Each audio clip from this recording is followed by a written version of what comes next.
আগরতলাবাসী, ত্রিপুরাবাসী এবং প্রিয় সাংবাদিক বন্ধুরা সবাইকে আজকে এখানে উপস্থিত থাকার জন্য এবং ভার্চুয়ালি যারা আমাদের এই প্রোগ্রাম দেখছেন তাদেরকে আমি আজকে এই মায়ের গমন ও কার্নিভাল 2025 পর্বে শুভ বিজয়া ও দশেরার তৃতীয় শুভেচ্ছা জানাচ্ছি। আমাদের মেইন যে মূল উদ্দেশ্য হচ্ছে এই ধরনের যে কার্নিভাল, একটু আগে আমাদের যিনি আমাদের আইসিএ ডিপার্টমেন্টের সেক্রেটারি মহোদয় বিস্তারিত আলোচনা করেছেন যে আমাদের কার্নিভাল এখানে 4 বছর ধরে হচ্ছে এবং 2 বছর যখন শুরু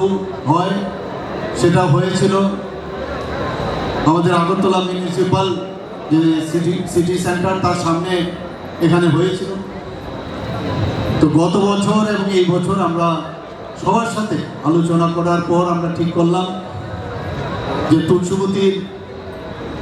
স্কুলের সামনে এখানে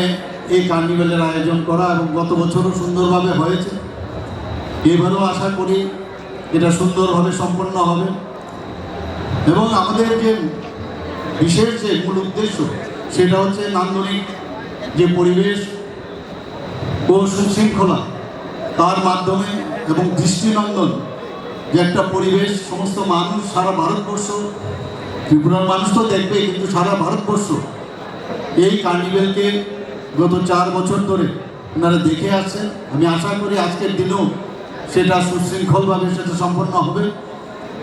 এবং আমাদের যে আইসিএ ডিপার্টমেন্টের যে ক্যালেন্ডার, যে কার্যক্রম, বার্ষিক যে সাংস্কৃতিক কার্যক্রম, এখন কিন্তু এটা আমাদের সবচেয়ে বড় কার্যক্রম হিসেবে সেটা আমরা গ্রহণ করেছি এবং এতে করে এই ধরনের পরিবেশে একটা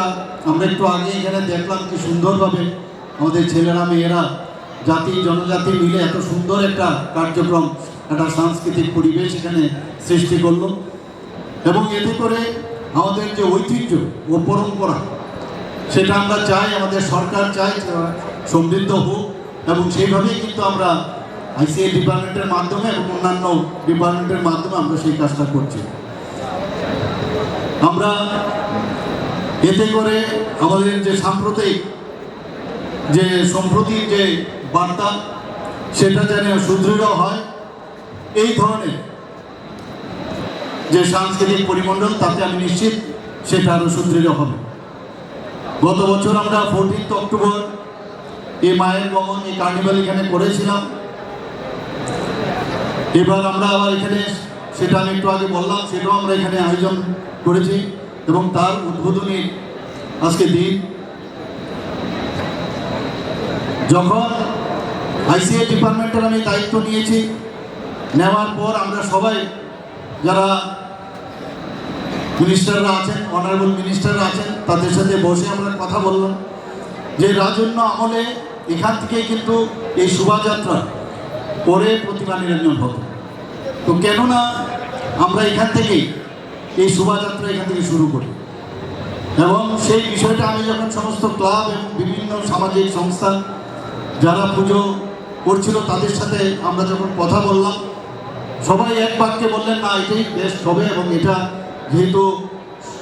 মানে অনেকটা জায়গা এখানে আছে এবং এখান থেকে প্রতিমা যখন বের হবে সেটা জ্যাকসন গেট হয়ে, কামানচুমনি হয়ে, পোস্ট অফিস চুমনি হয়ে, প্যারাডাইস চুমনি হয়ে, বটতলা পার হয়ে সেটা দশমী ঘাটে যাবে। এতে করে সমস্ত মানুষ, এই এলাকার সব মানুষের রাস্তার দুধারে দেখতে পারবে এই সুদৃশ্য যে মায়ের গমনের যে কার্নিভাল এবং